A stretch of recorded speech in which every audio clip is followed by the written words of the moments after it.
अस्सलाम वालेकुम। वालेकुम अस्सलाम सर। वालेकुम सलाम सर। कैसे हैं आप? वालेकुम। अल्हम्दुलिल्लाह सर ठीक है। सॉरी यार, थोड़ी सी देर हो गई। Sir it's completely okay. चलें, अब बगैर टाइम ज़ाया किए स्टार्ट करते हैं। अच्छा, कल का लेक्चर तो आप लोगों को याद है ना, रैंडम वेरिएबल के ऊपर था। और हमने यस सर। कल से मुराद लास्ट क्लास का जो लेक्चर था। Yes sir.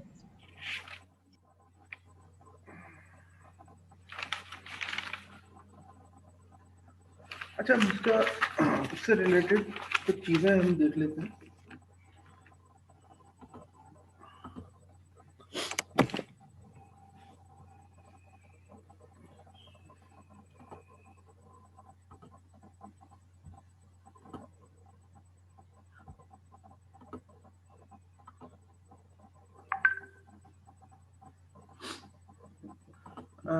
मारूसा, जी सर। बेटा एक मैसेज कर देना कि आ गए हैं, फिर क्लास स्टार्ट होगी। अस्सलाम वालेकुम सर। Okay sir. वालेकुम सलाम बेटा।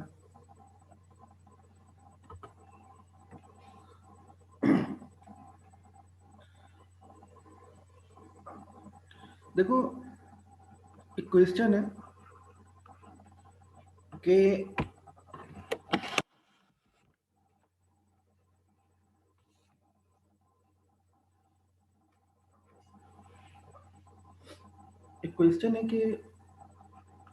P of x is a probability distribution function x minus 2 divided by 5 or is equal to 0, where x is equal to 1, 2, 3, 4, 5। ठीक है। अच्छा, और इसको कहते हैं हम अदरवाइज। देखो, इसका मकसद समझना। इसका मकसद ये है कि P ऑफ x एक प्रोबेबिलिटी फंक्शन है। जब x यानी रैंडम वेरिएबल की वैल्यू इनमें से कुछ होगी, इनके अलावा कुछ होगी, तो प्रोबेबिलिटी 0 होगी।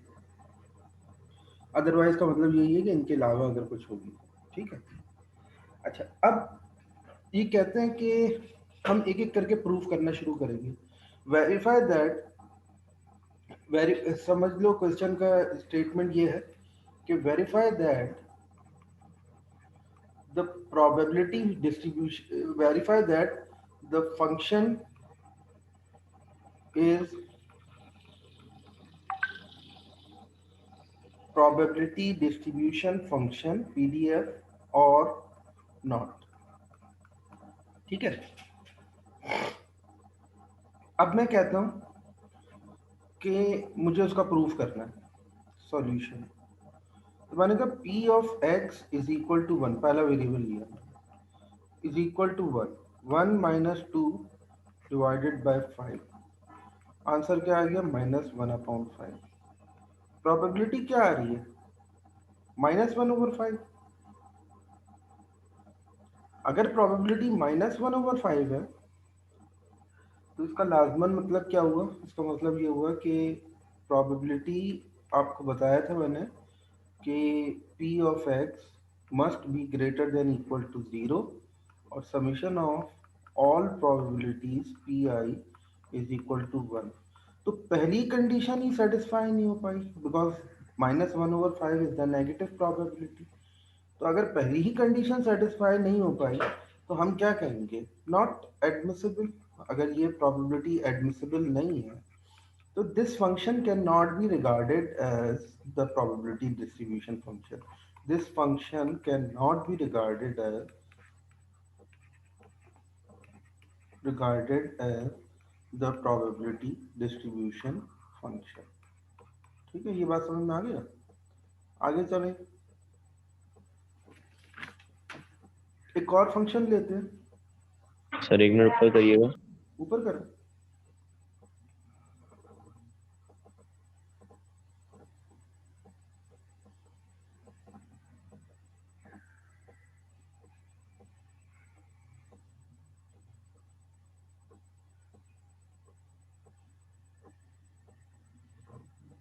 ठीक है। जी।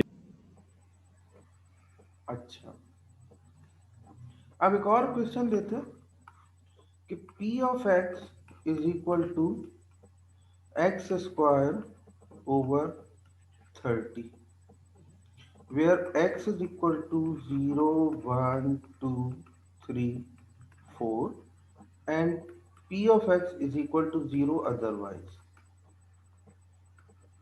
सही।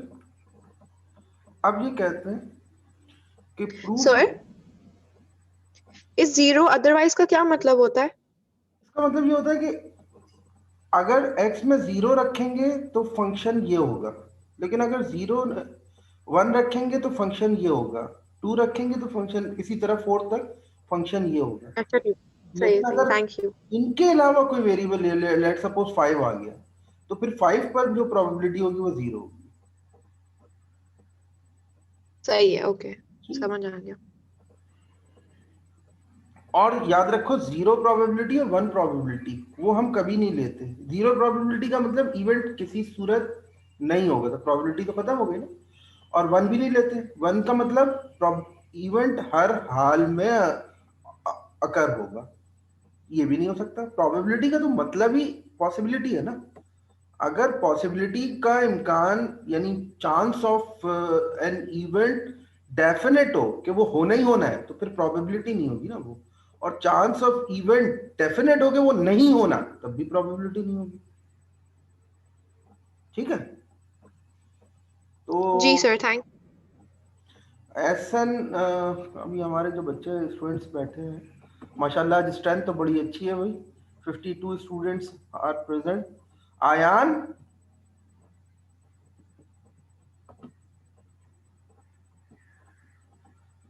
ऑफलाइन तो करके नहीं चलेंगे। अच्छा, एहसन आसिफ है?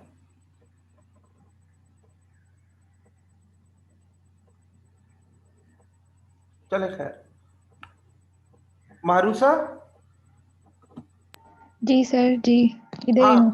बेटा, ये क्या करें इसके लिए, कैसे सोल्यूशन कैसे स्टार्ट करें? हमें ये प्रूफ सर करना है हम कि फंक्शन प्रोबेबिलिटी डिस्ट्रीब्यूशन फंक्शन है और या नहीं है, ये मालूम करना है।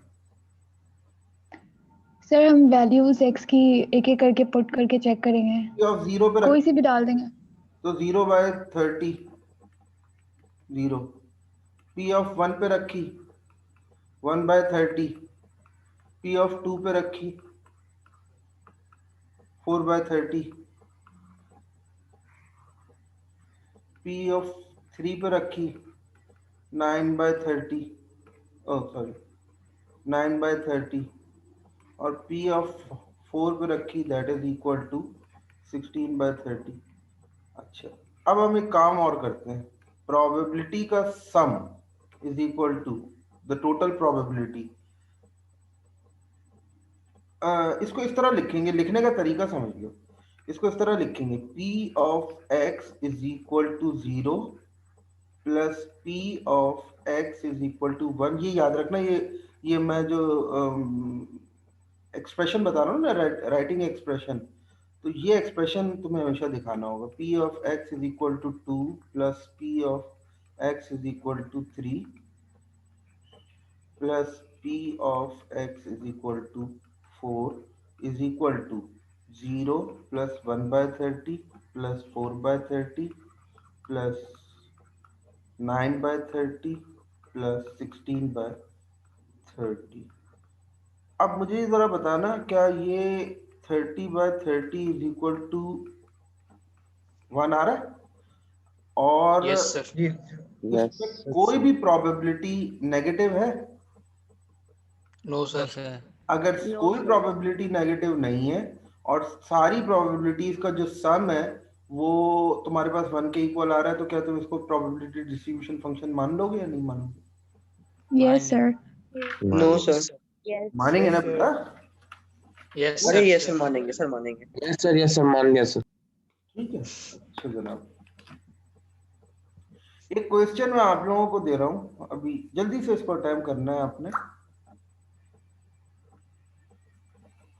क्वेश्चन है, for the following probability distribution function for the given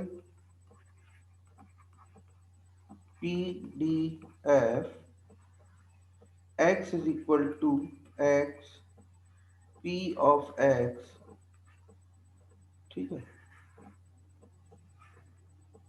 -3 -1 0 1 k 2k k 3k, sorry इसको मेक अ करेक्शन, ये 3 है, 5k और k, ठीक है। Find k where p of x is less than 0 और p of x is greater than -1। थोड़ा मालूम करके बताना k की वैल्यू क्या होगी। अच्छा इसमें एक बात समझ, 1/12 क्या 1/12 बाकी लोग भी जरा देख लें इसको, सही सही है, तुम सही कहा है। Yes, sir. 1/12. जी सर 1/12 सर एक्सप्लेन कर दे सर, समझ नहीं आया। ये डायरेक्ट कैसे तुम लोग बता रहे हो कि कैलकुलेशन की ही नहीं है, कैसे बता दिया डायरेक्ट? सर वो सर सारी नहीं समझ। प्रोबेबिलिटीज को सर ऐड ऐड करके की है इज इक्वल टू 1 प्रोबेबिलिटीज कर को दिया। इक्वल टू 1 किया है। Equals to 1 कर दिया। सारी प्रोबेबिलिटीज को ऐड कर लिया और 1 से इक्वेट कर दिया, तो उसके नतीजे में 1/12 आ गया। और Yes, sir.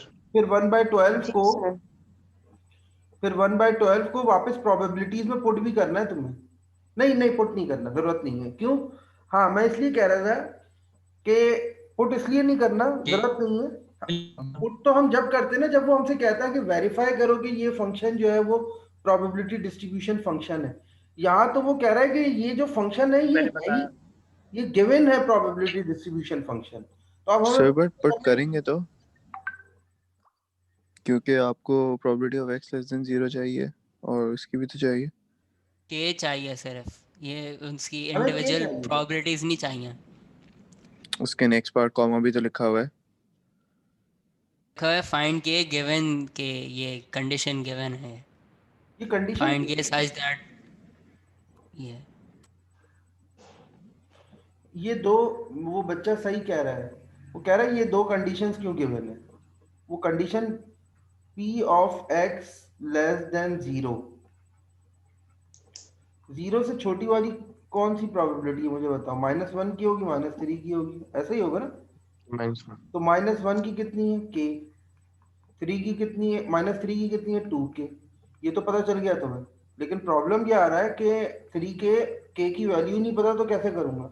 तो k की वैल्यू इन लोगों ने निकाल ली है, कैलकुलेट कर ली है, और डायरेक्ट बता रहे हैं सारी प्रोबेबिलिटीज का सम करके 1 से इक्वेट किया, तो k की प्रोबेबिलिटी 1/12 आ गई। तो ये आप असल में 3 × 1/12 दैट इज इक्वल्स टू 1/4, ये प्रोबेबिलिटी आ गई। इसी तरह ये वाली कंडीशन उठाओगे तब भी प्रूफ हो जाएगा। ठीक है, आगे चलें। एक और क्वेश्चन है, a random variable x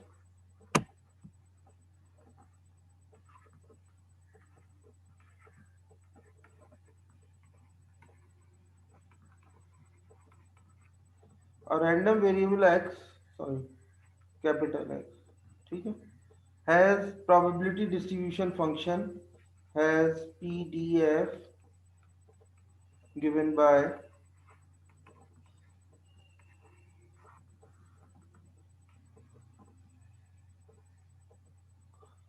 x is equal to x and p of x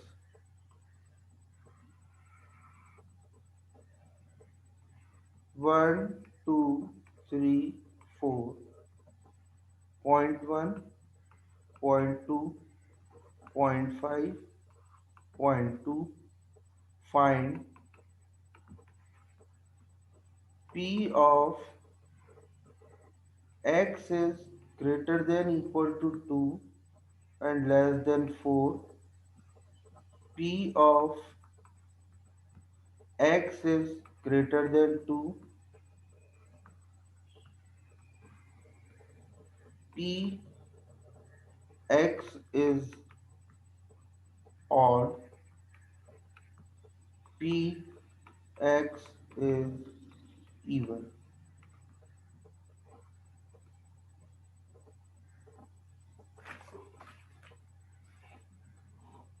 ठीक है, अब ये मेरे ख्याल में सारी प्रोबेबिलिटी तुम मालूम कर लोगे इसकी।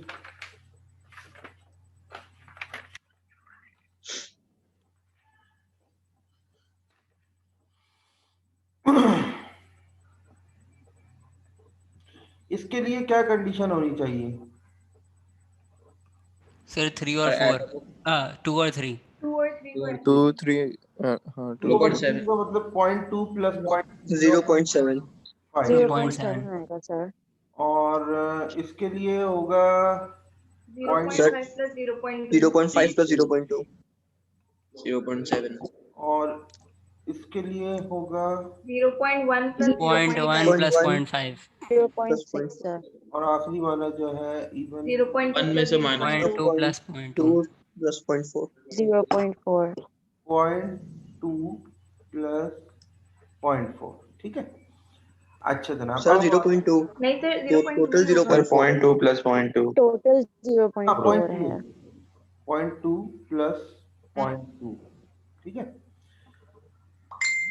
अल्लाह का शुक्र है कि आप लोगों को बिल्कुल क्लियर हो गया कॉन्सेप्ट प्रोबेबिलिटी डिस्ट्रीब्यूशन फंक्शन का और रैंडम वेरिएबल का। ठीक है, अब हमारा जो काम स्टार्ट हो रहा है वो कैलकुलेशन बेस्ड है ज़्यादातर, मतलब उसमें कैलकुलेशन इन्वॉल्व है रादर देन द कॉन्सेप्चुअल और लॉजिकल क्वेश्चंस ना। तो हम स्टार्ट कर रहे हैं बायनोमियल डिस्ट्रीब्यूशन। बायनोमियल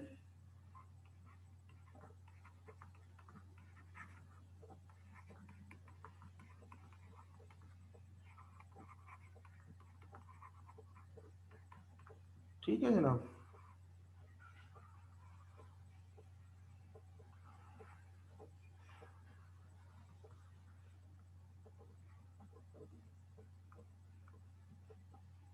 तो अब हम आते हैं सबसे पहले बायनोमियल डिस्ट्रीब्यूशन में।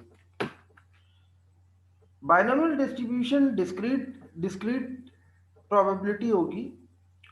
डिस्क्रीट का मतलब हम वैल्यूज को होल नंबर में या इंटीजर फॉर्म में लेंगे और p को हम कहेंगे बायनोमियल डिस्ट्रीब्यूशन में की जो सबसे ख़ास बात है ना वो ये है कि बायनोमियल डिस्ट्रीब्यूशन में या तो सक्सेस होगी या फेलियर होगा, या तो सक्सेस होगी या फेलियर होगा, या तो इवेंट अकर होगा या इवेंट अकर नहीं होगा।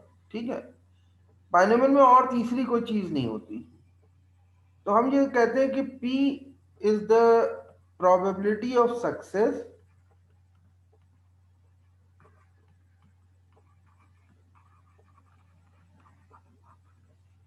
and Q is the probability of failure। ठीक है, अब सपोज करो मैं कहता हूं मैंने कोई परफॉर्म किया experiment, if we perform an experiment and repeat n times, और एन टाइम्स को रिपीट किया। मैंने कोई एक्सपेरिमेंट परफॉर्म किया, लेट सपोज मैंने कॉइन टॉस किया। कॉइन टॉस किया 1 दफा, 2 दफा, 3 दफा, 10 दफा कॉइन टॉस किया, 10 टाइम्स मैंने कॉइन टॉस किया और मैंने कहा ये एक पूरा सेट हो गया, एक सेट हो गया। और इस तरह मैंने 10 सेट बनाए, 10 सेट बनाए।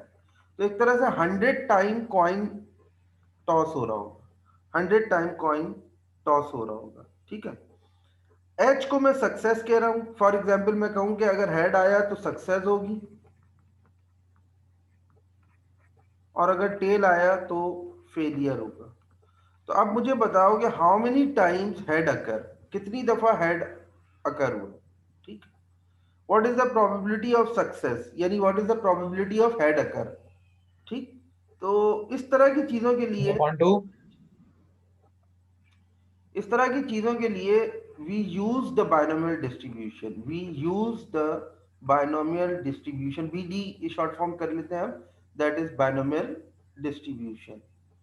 फिर रिपीट करता हूं, बायनोमियल डिस्ट्रीब्यूशन एक स्टैटिस्टिकल टेक्निक है जिसका मतलब ये होता है कि हम कोई एक ऐसा इवेंट लें जिसपे या तो सक्सेस होगी या फेलियर होगा, और सक्सेस और फेलियर की प्रोबेबिलिटी को हमें कैलकुलेट करना होगा।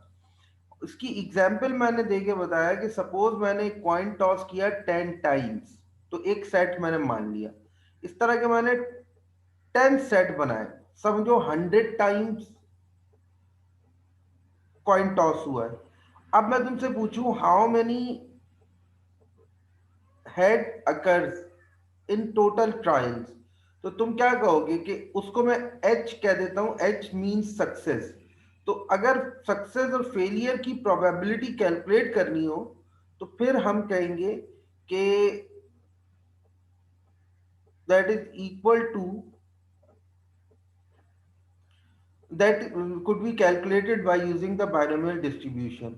इसमें एक बात याद रखना, p plus q always equal to 1 के बराबर होता है। p plus q always equal to 1 के बराबर, यानी प्रोबेबिलिटी का होना और प्रोबेबिलिटी का ना होना, ठीक है, that is equal to 1। Probability of success plus probability of failure is equal to 1। अच्छा, अब अगर हम बायनोमियल डिस्ट्रीब्यूशन यूज करते हैं तो अगला क्वेश्चन रेज होगा कि सर बायनोमियल डिस्ट्रीब्यूशन है क्या, ये तो बताइए। तो मैं कहूंगा binomial probability of r is equal to NCR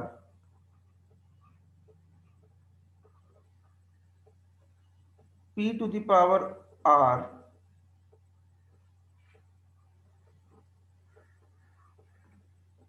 Q to the power n minus r. This is the formula for probability of binomial distribution where n is equal to 0, 1, 2, 3 and so on। ठीक है, अब देखो suppose we tossed coin 10 times, और वही मैंने बताया ना 100 time हम कर रहे हैं, तो उसकी जो फ्रीक्वेंसी, सपोज हमने we toss a coin 10 times, और 10 को फिर 10 टाइम्स अगर निकालता हूं तो 10 इंटू 10 एक तरह से 100 टाइम्स की हम बात कर रहे हैं। तो फ्रीक्वेंसी जो कैलकुलेट होगी ना, इसकी फ्रीक्वेंसी वो बराबर होगी n into p of r के। यानी अगर हमें ये पी ऑफ आर पता चल जाए और टोटल नंबर ऑफ काउंट्स पता चल जाए तो हम इससे फ्रीक्वेंसी कैलकुलेट कर सकते हैं। ये n जो है ना, basically repetition of an experiment है। सर तो इस केस में n 10 होगा या 100? 100 होगा ना। सही है सर, थैंक यू। और सर आर क्या चीज है? आर जो जितने नंबर ऑफ ट्रायल्स आप बताएंगे उसको, कि कितने नंबर ऑफ ट्रायल्स के अंदर आपको ये काम करना है। ठीक है, अच्छा, अब ये तो फॉर्मूला हमें पता चल गया। किस चीज का फॉर्मूला? प्रोबेबिलिटी डिस्ट्रीब्यूशन बाइनोमियल का, बाइनोमियल डिस्ट्रीब्यूशन का फॉर्मूला हमें पता चल गया, वो ये रहा, ये रहा। ठीक है, इसके बाद अब mean and variance of and standard deviation of binomial distribution. हमेशा की तरह हमें तीन चीजें कैलकुलेट करनी है, mean, variance and standard deviation of binomial distribution. ठीक है, इसकी एक पूरी मैथमेटिकल डेरिवेशन है। वो मैथमेटिकल डेरिवेशन अगर मैं आपको कराऊंगा तो है वो काफी लेंदी, और मैं थोड़ी सी आपको एक्सप्लेन करता हूँ इसको। मैं चाहूंगा कि हम यहाँ हमारे जो बच्चे बैठे हुए हैं स्टूडेंट, मेरी बात समझिएगा। मैंने आपको बता दिया बाइनोमियल डिस्ट्रीब्यूशन क्या होती है, मैंने आपको ये भी बता दिया कि किन कंडीशंस में हम बाइनोमियल डिस्ट्रीब्यूशन को यूज करते हैं। हमने ये भी देख लिया कि बाइनोमियल डिस्ट्रीब्यूशन का फॉर्मूला क्या है। लेकिन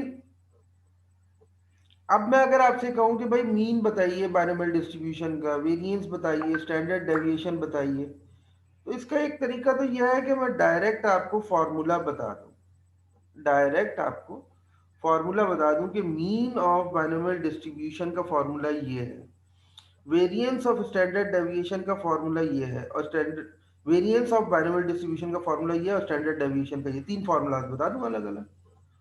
लेकिन मैं चाहता हूं थोड़ा सा हम इसको ड्राइव करें, तो मैं ये कहता हूं by definition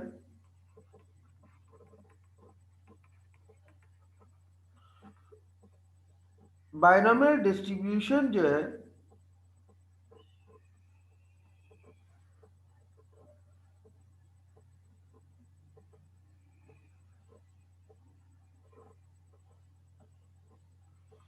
by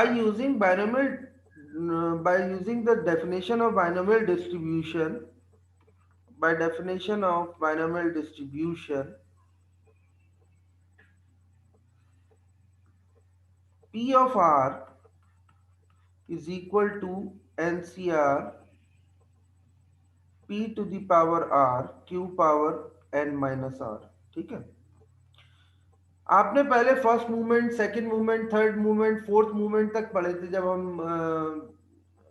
movement and kurtosis पढ़ रहे थे। मूवमेंट एंड स्क्यूनेस हमने पढ़ा था, जिससे हम बीटा 1 और बीटा 2 भी कैलकुलेट कर रहे थे और फर्स्ट मूवमेंट वगैरह कैलकुलेट कर रहे थे। तो अब यहां मैं ये कहूंगा कि मीन और फर्स्ट मूवमेंट, मीन और फर्स्ट मूवमेंट को मैं m कह देता हूं या म्यू डैश कह देता हूं, ठीक है, इज इक्वल टू, बराबर होगा r is equal to 0 to n r multiply by p of r के, ये फर्स्ट मूवमेंट होगा। ठीक है, अच्छा अब देखिए इसी को मैं आगे बढ़ा रहा हूं, यानी मैं क्या कैलकुलेट कर रहा हूं, म्यू डैश कैलकुलेट कर रहा हूं एक तरह से, और अब मैं लिखता हूं आर जीरो तो नहीं हो सकता, कोई भी इवेंट जीरो तो नहीं होगा, तो आर स्टार्ट बेसिकली कहां से हो रहा है, एक तरह से 1 से, तो r is equal to 1 to n r, और इस p ऑफ r की जगह फॉर्मूला प्लग कर देते हैं। हम इस वक्त क्या काम कर रहे हैं, एमन मलिक, एमन मलिक आप हैं यहां पर?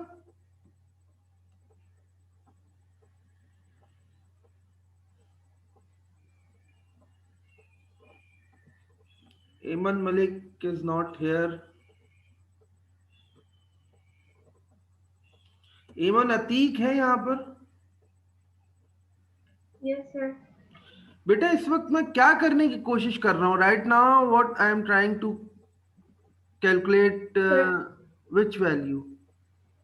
सर हम बायनोमियल का मीन कैलकुलेट करने की कोशिश कर रहे हैं। नहीं, मीन कैलकुलेट नहीं करने की कोशिश कर रहा मैं मीन को ड्राइव करने की कोशिश कर रहा हूँ, ये देखना चाह रहा हूँ कि मीन का फॉर्मूला क्या होगा।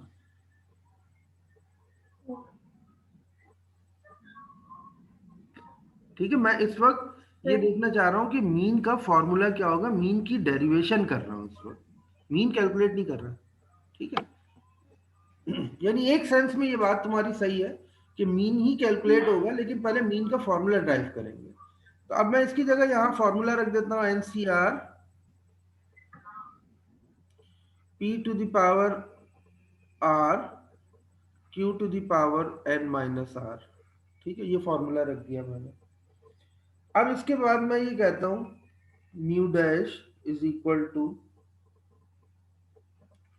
R is equal to 1 to n R, NCR का फॉर्मूला मैंने कहा n factorial divided by n minus r factorial into r factorial multiply by p to the power r multiply by q power n minus r। ठीक है, अच्छा उसके बाद मैं ये कहता हूं कि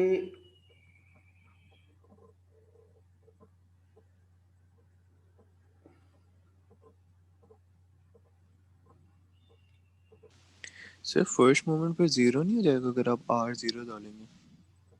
नहीं, फर्स्ट मूवमेंट तो सबके लिए कैलकुलेट हो रहा है ना, आर जीरो से एन तक के लिए। नेक्स्ट स्टेप में मैंने ये कहा कि आर जीरो हम नहीं लेंगे, क्योंकि कोई भी इवेंट ऐसा तो नहीं हो सकता कि अकर ही ना हो, तो लिहाजा आर वन से स्टार्ट करेंगे। सही। फर्स्ट बट लाइक अगर आर जीरो रखेंगे तो फर्स्ट मोमेंट से जीरो हो जाएगा, क्योंकि आर से आप जब मल्टीप्लाई कर रहे हैं आर आपका जीरो है, तो जो भी आपकी पी की प्रोबेबिलिटी मतलब आपकी बायनोमियल डिस्ट्रीब्यूशन जो भी है उसको जीरो से मतलब मल्टीप्लाई वो करके फर्स्ट जीरो। मूवमेंट तो एक तरह से ऑलवेज जीरो आ जाएगा ना, तो फर्स्ट मूवमेंट जीरो तो नहीं होना चाहिए, इसलिए तो हम r is equal to zero के बजाय वन से स्टार्ट कर रहे हैं। सही। ठीक है, तो अच्छा ये हो गया ना। अब मैं फैक्टोरियल का फॉर्मूला एक्सपेंड कर रहा हूँ, तो मैं ये कहूंगा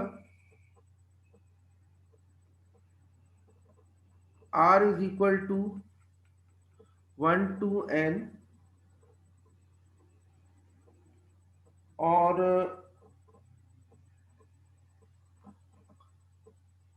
ये r है ना, तो इसको मैं इस तरह लिख सकता हूं n into n minus one factorial divided by r minus one factorial और n minus one sir n-1 होगा। माइनस r माइनस वन का होल फैक्टोरियल मल्टीप्लाई बाय, आप किसको कह रहे हैं n-1 होगा बेटा? सर वो n-r लिखा है, फैक्टोरियल लिखा है ना, तो n-1 होगा डिनोमिनेटर में, सबसे स्टार्ट में, ये सबसे r माइनस, स्टार्ट में सर। नहीं ये r माइनस वन ऊपर सेकंड स्टेप में ये सर इससे ऊपर वाला स्टेप जो है जो आपने जिसमें एक्सपैंड नहीं किया हुआ। सर सेकंड स्टेप ये वाला sir. n minus r factorial होगा ना ये। सर r की जगह 1 लिखेंगे ना, तो नीचे सर r वन नहीं माइनस होगा? 1। नहीं नहीं, अभी r की वैल्यू प्लग नहीं कर रहे हैं हम, r की वैल्यू प्लग नहीं कर रहे हैं। ठीक है, सही पर सही। अच्छा ओके सर, थैंक यू। अच्छा जनाब, ये हो गया, यहाँ तक हमने लिख दिया। आगे देखना मैं क्या कर रहा हूँ, p to the power r minus one plus one. तुम देखो माइनस वन और प्लस वन कैंसिल आउट हो जाएंगे, वापस क्या चीज आ जाएगी, p की पावर r आ जाएगी या नहीं आ जाएगी? वापस p की पावर r आ जाएगी, जाएगी। मल्टीप्लाई बाय q की power n minus one minus r minus one.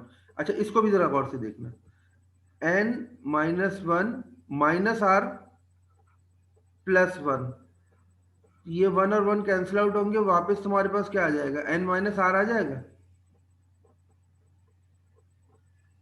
जी सर। इसका मतलब ये हुआ कि मैं इसको इस तरह लिख सकता हूँ ना, n माइनस r को इस तरह भी लिख सकता हूँ, जैसे मैंने यहाँ ये जी लॉजिक सर। थी, ये हमने यूज कर ली ना। अब मैं ये कहूंगा कि इसको हम कहते हैं, देखिए देखिए बात समझिएगा, p to the power r minus one plus one को मैं इस तरह ब्रेक करता हूँ, r minus one multiply by p। इसमें आपको कोई एतराज तो नहीं है ना, r p to the power r minus one में एक ब्रेक कर दिया और एक p में ब्रेक कर दिया। No sir. तो हम ये n और यहां से एक p इसको बाहर शिफ्ट कर देते हैं, np। ठीक है, इसको बाहर शिफ्ट कर देते हैं। तो अब ये क्या बचेगा हमारे पास, r is equal to 1 to n minus one factorial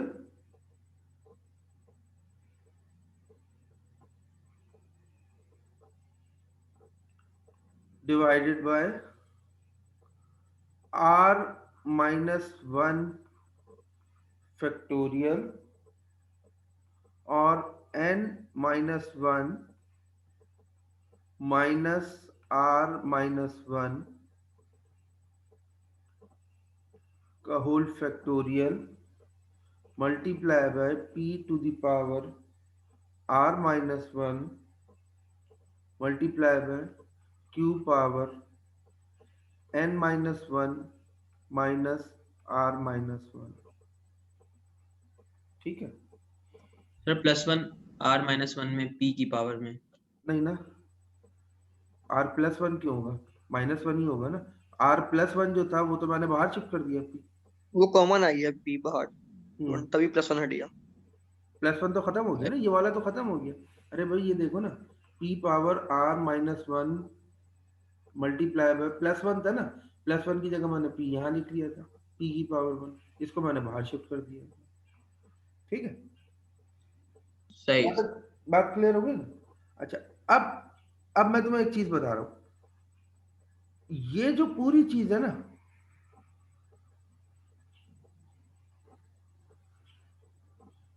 ये बराबर होती है क्यू के। सर ये कहां से आया यार, इसके लिए 3 पेज की अलग से डेरिवेशन है, अगर मैं वो करवाऊंगा तो बहुत लेंथी हो जाएगा, हद से ज्यादा लेंथी हो जाएगा।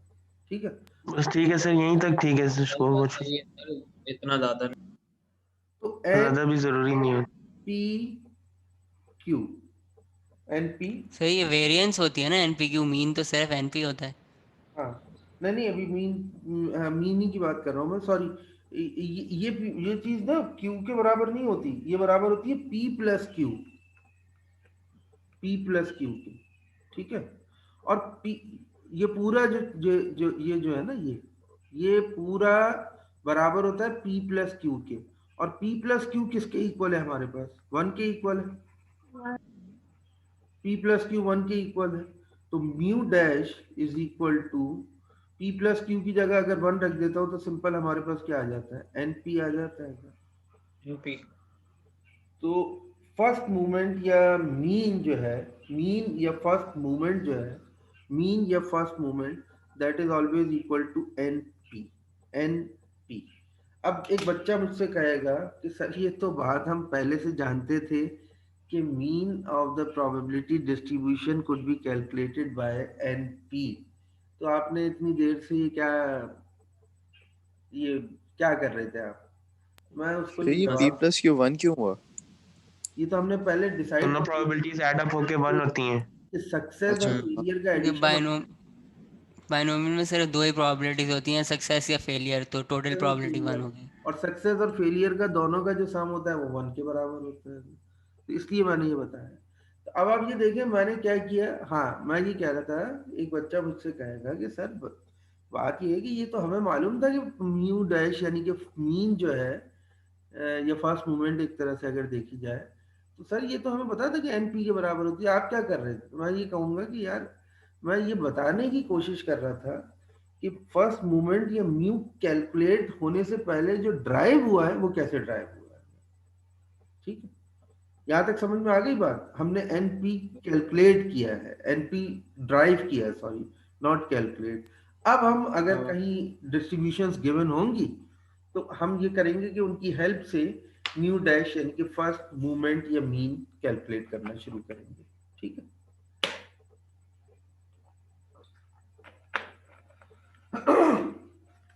अच्छा अब इसके बाद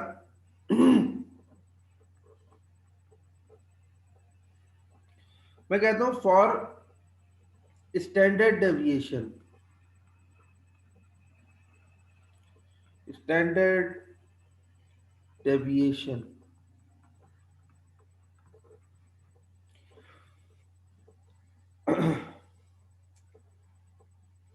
फॉर स्टैंडर्ड डेविएशन का एक तरीका तो यह है कि मैं डायरेक्ट फॉर्मूला बता दूं। ठीक है इब्राहिम, स्टैंडर्ड डेविएशन का फॉर्मूला क्या है? एनपीक्यू STDDEV का फॉर्मूला है NPQ, ऐसा ही है सर इसका वो होगा ना स्क्वायर रूट? स्क्वायर रूट होगा ना, वो तो वेरिएंस होती है। वो वेरिएंस है। हाँ तो लिखा हुआ है स्क्वायर रूट लिखा हुआ है ना NPQ। वेरिएंस तो ये है sigma square is equal to NPQ के बराबर होगा, और वेरिएंस के बाद स्टैंडर्ड डेविएशन लोगे तो उसका ये आ जाएगा। ठीक है, यहाँ तक बात समझ में आ गई? Yes sir. हाँ, तो अब्दुल राफी मुझे ये बताओ कि ये मीन का फॉर्मूला हो गया, ये स्टैंडर्ड डेविएशन का फॉर्मूला हो गया, और ये वेरिएंस का फॉर्मूला हो गया NPQ। लेकिन क्या ये ड्राइव नहीं होगा? ये भी तो ड्राइव होगा ना, जैसे मीन ड्राइव हुआ है। Yes sir. अगर मैं तुमसे कहूँ कि drive an expression for the variance and standard deviation of the binomial distribution, क्या करोगे? वो तो हमने तुम्हें नहीं कराई, मीन की तो चलो करवा दी, लेकिन स्टैंडर्ड डेविएशन और वेरिएंस की जो डेरिवेशन है वो तो मैंने नहीं करवाई। तो इसका एक जवाब ये होगा कि क्या, बल्कि सवाल ये होगा कि सर क्या आप एग्जाम में डेरिवेशन देंगे? नहीं सर। तो मैं जवाब आपसे पूछूंगा कि दूं या नहीं दूं? नहीं सर। नहीं सर, हमें फॉर्मूला याद है, बस नहीं वो सर, काफी जरूरत है नहीं ना। रहेगी, क्या यार करेंगे? इतना सा तो फॉर्मूला NQ NPQ, ये तो हाँ तो सोने के नहीं बाद नहीं सर, क्या हो तो आप सर डेरिवेशन नहीं प्लीज, सुबह जब सर सोओगे- हमारा सुबह जिस फॉर्मूला छोटी याद कर सवाल भी तो करना आना डेरिवेशन चाहिए। नहीं। सुबह जब फिर सो के सेमेस्टर छोड़ उठते दो, नो हैं, डेरिवेशन। आप मतलब किसी बच्चे से बोले NPQ, वो बोलेगा अच्छा ये वेरिएंस का फॉर्मूला है, स्टैंडर्ड डेविएशन NPQ का स्क्वायर रूट। लेकिन अगर मैं आपसे ये कहूँ भाई इसकी लॉजिकल डेरिवेशन तो बताओ, हमारा एक बच्चा जो है, डेरिवेशन कितनी बड़ी है? डेरिवेशन बहुत बड़ी है इसकी, तकरीबन 3 पेज। तो नहीं फिर सर। सेमेस्टर है ना, फिर छोड़ फिर दें, क्या होगा? नहीं, फिर नहीं, क्यों? नहीं। क्या सर फिर क्यों? फिर छोड़ दें, फिर छोड़ दें सर, अगर लंबी है। अच्छा सुनो, अगर मीन जीती ठीक है, सर अगर पक्का आएगी तो बताएं। नहीं भाई एक नहीं सर, एक अगर मीन जितनी है तो करा दे, नहीं, अगर मीन से बड़ी फिर छोड़ दे। नहीं, मीन से बड़ी भी है और उसमें ना कुछ स्टेप्स ऐसे हैं जो कंफ्यूजिंग है, जिसकी वजह से मुझे मालूम है मेजॉरिटी ऑफ द स्टूडेंट कहेंगे सर ये क्या हो रहा है, हमें समझ में नहीं आ रहा। लेकिन मैं फिर छोड़ दे सर। मैं पूरी फिर छोड़ दें फिर। सुनो तो प्लीज करे कोविड अच्छा। सर छोड़ दें फिर। सर फिर छोड़ देना, मैं मतलब एक सर एक बात बताएं, आप पेपर का, सर आपने पेपर का क्या सोचा है? आप ऑनलाइन कंडक्ट करेंगे हाँ यार, या online take home? Sir take home का वो होगा ना, Take home असाइनमेंट क्या की होता है तरह। जरा बताना मुझे। Assignment की तरह। take home sir assignment। Assignment की तरह। सर टीचर्स ने बोला कि 24 आवर में मिलता है, आप सर, पेपर ले बड़ा लो मजा आता है और घर जाके कर लो। ऑनलाइन में ऑनलाइन की तरह होता है, बस नया नाम दे दिया। सर सुनने में पेपर ऑनलाइन कैंसिल हो गए सर हैं, वो असाइनमेंट की तरह होता है। पास फेल हो रहा है सर। कल मेरे हाँ, पास एक और फिर सर्वे टीचर्स आया, के पास ये भी चॉइस है सुनने कि पास एग्जाम कंडक्ट हो ना रहे करें। हैं। कल एक सर्वे आया था मेरे पास, उसमें मुझे 5 ऑप्शन दिए थे उन्होंने कहा था कि आप टेक होम एग्जाम रखना चाहते हैं फ्लेक्सिबल आवर्स में, आप Yes, sir. Take home exam रखना चाहते फ्लेक्सिबल हैं आवर्स में, यस। फिक्स्ड आवर्स में, आप ऑनलाइन कंडक्ट करना चाहते हैं फ्लेक्सिबल आवर्स में, आप ऑनलाइन कंडक्ट करना चाहते हैं फिक्स्ड आवर्स में, और एक था आप फिजिकल कंडक्ट करना चाहते हैं कैंपस में। सर फिजिकल तो बहुत मुश्किल है। फिजिकल तो छोड़ फिजिकल दे तो सर। बहुत मुश्किल है, सर, रोज सारे take home- 2000 cases. Sir physical तो होने नहीं, सर कराची से जा रहे हैं सर, सर हालात टेक होम ठीक या नहीं ऑनलाइन कर है लें फ्लेक्सिबल आवर्स। सर, कैंसिल कर दें ऑनलाइन में सर- फ्लेक्सिबल आवर्स कर लें सर, बड़ा मजा आएगा सर। सर, पास फेल कर दें 24 आवर्स वाला कर ले टेक होम। यस सर, 24 भाई पास आवर्स फेल वाला। की बातें नहीं करो, टेक पास टेक होम के लिए यूनिवर्सिटी आना पड़ेगा पिक करने नहीं के नहीं लिए नहीं, पेपर। ऑनलाइन एग्जाम में भाई, फ्लेक्सिबल आ आवर्स कर जाएगा। लें सर, वो बेहतर है। सर, पास फेल बस। सर टेक घुमा होम कर फिरा लें, के फिर और पेपर आपके flexible पास ही आ आएगा। जाएंगे, एक हफ्ता देते हैं पकड़ने के लिए। ये जो बच्चा कह रहा है ना पास फेल, मेरे बेटे, ये अगर पास फेल वाला काम किया ना तो आपके लिए पास करना तो कोई मसला नहीं है, पास तो आप हो जाएंगे। आपको मालूम है आपकी CGPA कितनी बुरे तरीके से अफेक्ट होगी उसकी वजह से। तो हम पास फेल नहीं कर सकते। वो तो हमने जब बहुत ही बड़ी डिजास्ट्रस सिचुएशन थी ना, जिस वक्त कुछ भी किसी की समझ में नहीं आ रहा था, तो हमने ये पॉलिसी अडॉप्ट की थी कि पास फेल कर दें। अगर हर दफा पास फेल करते रहे तो फिर तो उस सूरत में जो है वो CGPA तुम्हारी बनेगी ही नहीं, तुम करोगे क्या मार्केट में जाके आज से 4 साल बाद। तो पास फेल वाली कंडीशन नहीं है। मैंने बहरहाल उसके अंदर ऑनलाइन एग्जाम का लिख दिया है। अरे sir sir flexible hours sir के साथ टेक ना होम, सर टेक होम करते ना, वो ऑनलाइन में वो कैमरा खोलना वगैरह सब पड़ेगा। असाइनमेंट की तरह होगा take home exam. Sir with flexible hours किया कि नहीं किया ये सर बताएं। फ्लेक्सिबल आवर्स की है टेक होम वो ऑनलाइन? नहीं, मैंने उनके ऊपर छोड़ दिया। मैंने कहा फ्लेक्सिबल और फिक्स्ड आवर्स आप खुद डिसाइड कर लें। अरे सर नहीं करें सर ये तो ना फ्लेक्सिबल आवर्स करते हैं, कैसे नेट होगा वेट सर, का वो हर कर जगह सकते इशू हैं होता है, आप पता है तो सर आपको। सर वो टेक होम एग्जाम जो होगा वो असाइनमेंट की तरह होगा, और ये ऑनलाइन एग्जाम में हमें वो पर किसी प्रॉब्ली का नेट कैमरा खराब हुआ वगैरह तो फिर क्या खोलना होगा? पड़ेगा और वो अरे सब नेट मसला हो पैक का जाएगा। मसला होता है, घर में और भी चीजें होती नहीं नहीं, वो तुम कर सकते हो। 24 घंटे का टाइम होगा तुम्हारे पास। हैं। 24 हाँ, घंटे सर, का टाइम फिर सही है सर, 24 घंटे का फिर सही है। सही है। सर घुमा फिरा के पेपर आपके पास आ सकता है ना? पहले आ चुका है मेरे पास, 2 पेपर आ चुके हैं। सर आपने बताया था इसीलिए तो बोला है। हाँ, सर आसान आसान पेपर दीजिएगा। तो वो मेरे पास पहले घूम घाम के आ गया था। वो जिसने मुझे दिया था मैंने उसको यही समझाया। मैंने कहा बेटा ये क्या कर रहे होगे, अकेडमिक ऑनेस्टी के साथ पेपर दे दो। हमारे पास अभी कोई क्राइटेरिया थोड़ी है तो मैं चेक करते रहे हम कि क्या होगा या क्या नहीं होगा। कल की क्लास में बल्कि एक इवेंट हुआ था, वो मैं शेयर कर लूँ छोटा सा। वो कहने लगा एक बच्चा कि सर मैं ऑनलाइन 3 घंटे का अगर फिक्स टाइम होता है तो फिर मैं क्या करूँगा। तो वो दूसरा स्टूडेंट उससे कहने लगा यार तुम पहले अटेम्प्ट कर लेना, फिर मुझे बता देना पेपर, ताकि फिर मेरी गलतियाँ ना हो। मैंने कहा "हाँ, तुम उसको मरवा दोगे ताकि उसकी गलतियाँ हो जाए और फिर तुम बिल्कुल एक्यूरेट पेपर सबमिट करा दो। तो बेटा ये चीज़ें हमारे पास क्राइटेरिया तो कोई है नहीं यार। हालात देख रहे हो तुम कैसे चल रहे हैं। हम तो अपने एंड से बैठ के पूरी कोशिश कर रहे हैं कि हम बेस्ट से बेस्ट चीज़ आपको डिलीवर करें। आप क्लासें ले रहे हैं मेरी, आप खुद बताइए, आपको अंदाज़ा नहीं होता कि हम अपनी तरफ से पूरी कोशिश कर रहे हैं। यानी कि हर एफर्ट जो यहाँ हो सकती है वो एफर्ट आपको समझाने के लिए या लेक्चर डिलीवर करने के लिए कर रहे हैं। तो आप भी कोशिश करेंगे एकेडमिक ऑनेस्टी के साथ पेपर दें, चाहे फ्लेक्सिबल आवर्स हो या फिक्स्ड आवर्स हो या ऑनलाइन हो या टेक होम एग्जाम हो। बहरहाल अभी ये फाइनलाइज होने वाली, कल या परसों में इंशाल्लाह फाइनल पॉलिसी आपके सामने आ जाएगी। मोस्ट प्रोबेबली ऑनलाइन ही पेपर होंगे, अलबत्ता फ्लेक्सिबल और फिक्स्ड आवर्स हम डिसाइड कर लेंगे। ठीक है। अच्छा, अब एक चीज़ मैं थोड़ा सा बता दूं, ये स्टैंडर्ड डेविएशन के लिए ना हम एक स्टेप मैं बताऊंगा आपको। एक स्टेप है for standard deviation we need to calculate the second movement. ये एक चीज स्किप कर दी थी। ये जैसे अभी एमन कह रही थी ना कि वो सर NPQ के स्क्वायर रूट के बराबर है। तो मैंने ये कहा कि हाँ ठीक है, डायरेक्टली फॉर्मूला तो हमें याद है, लेकिन बीच में एक स्टेप हमने मिस किया। वो ये कहा कि हमें सेकंड मूवमेंट भी कैलकुलेट करना होता है, that is mu two dash. तो म्यू टू डैश के लिए ना मैं ये कहता हूँ कि that is equal to R is equal to 1 to n, और R ऑफ PR था ना फर्स्ट मूवमेंट M2 मैंने जो स्टार्ट किया था, अगर याद हो, R is equal to 1 to n और R इंटू PR।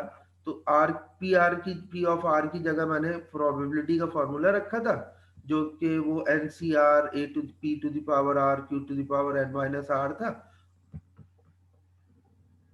ठीक है, और फिर उसको मैंने एक्सपेंड किया था। तो यहाँ मैं R स्क्वायर रखूंगा, R square of P of R। ठीक है, ये बात समझ में आ गई, R square of P of R के बराबर होगा। उसके बाद मैं वही करूंगा, फॉर्मूला ब्रेक कर दूंगा। तो म्यू टू डैश कैलकुलेट हो रहा है बेसिकली। तो n summation I equal to 1 to n और R square of P of R की जगह NCR, और फिर उसके बाद P to the power R और Q power n minus R। ये हो गया। अच्छा जनाब, उसके बाद हम ये कहते हैं कि 1 to n R स्क्वायर और फिर वही n factorial divided by n minus R factorial into R factorial और P to the power R और Q to the power n minus R। ठीक है। हाँ मास बोलो, क्या कह रहे हो? सर वो गलती से हो गया था, सॉरी। अच्छा, तो ये फॉर्मूला बन गया यहाँ तक। तो आखिर में अब इसके फिर मैं फैक्टोरियल एक्सपेंड करना शुरू करूंगा। ठीक है, फैक्टोरियल एक्सपेंशन शुरू करूंगा। इस फैक्टोरियल एक्सपेंशन के अंदर कई स्टेप्स लूंगा, कई जगहों पे r माइनस 1 प्लस 1 करूंगा, कई जगहों पे n minus r minus 1 minus n minus 1 minus r minus 1, इस तरह से करूंगा। तो वो बहुत सारे स्टेप्स होंगे बीच में, फैक्टोरियल एक्सपेंशन के भी और सिंप्लीफिकेशन के भी।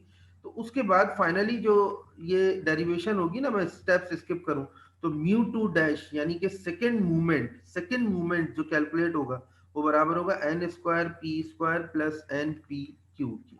ठीक है, अब तुम बोलोगे सर इसकी क्या जरूरत थी? इसकी जरूरत है, कुछ क्वेश्चंस ऐसे आएंगे जिसमें तुमसे कहेगा find the second movement of the binomial distribution, तो तुम्हें ये मालूम होना चाहिए। अब समझ में आई बात? एक बीच का स्टेप मिस था, जो तुम डायरेक्ट फॉर्मूला बता रहे थे ना, उसमें ये चीज मिसिंग थी। ठीक, क्लियर हो गया? ये सेकंड मूवमेंट वाला क्लियर हो गया?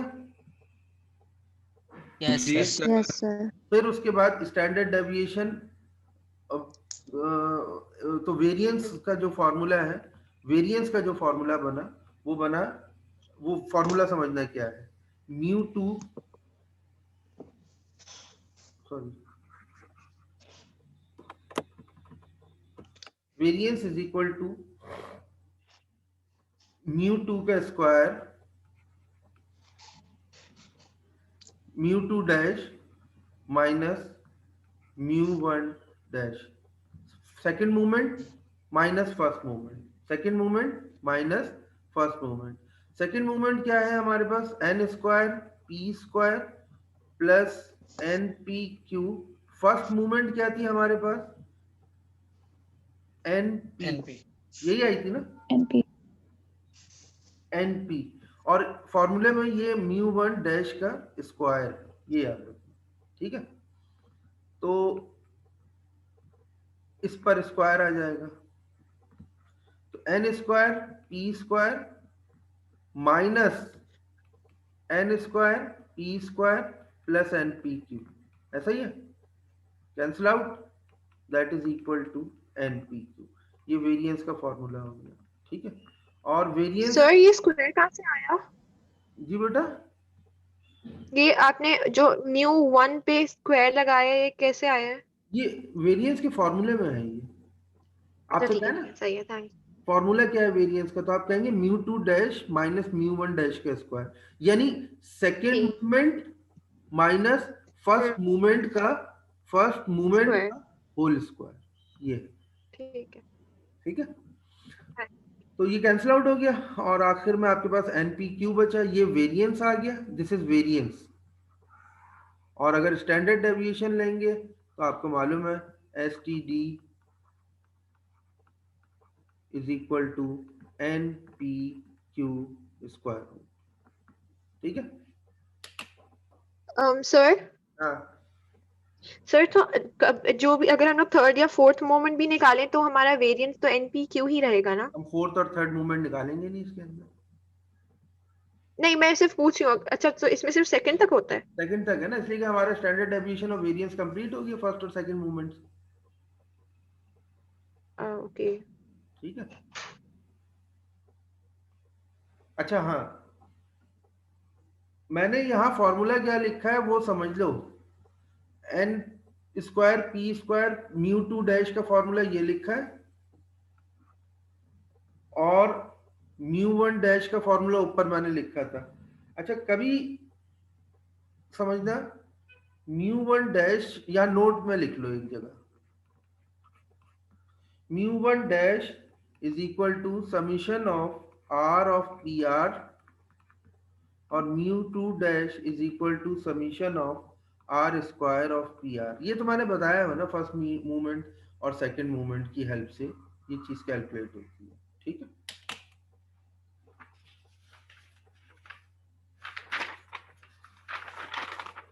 अच्छा जनाब, हमारे ये जो जितने स्टूडेंट्स हैं, क्लास का टाइम तो ऑलमोस्ट क्या हो ही गया है, लेकिन आज क्लास एक्सटेंड कर लें क्या?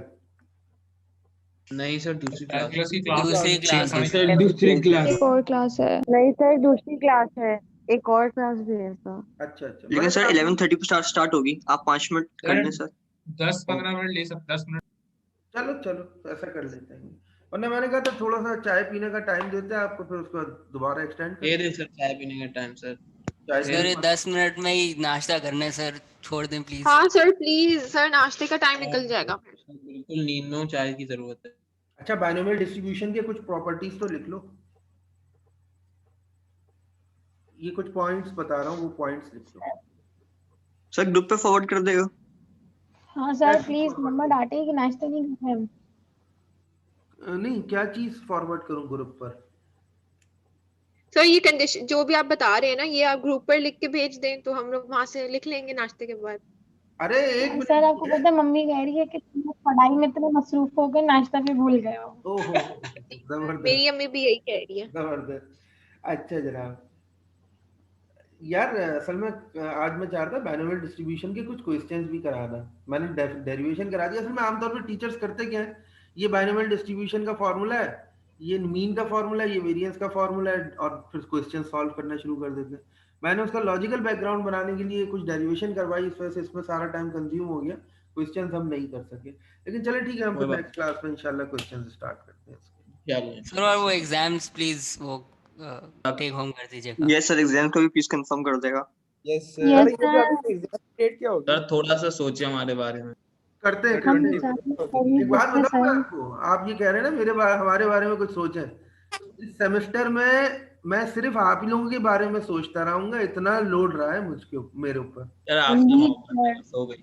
Thank you sir, thank you sir. Sir इसीलिए तो सर आपसे इतना प्यार थैंक करते हैं you sir. Thank you sir. चले जनाब, ओके, अल्लाह हाफिज। अल्लाह हाफिज़ सर। अल्लाह हाफिज़ सर।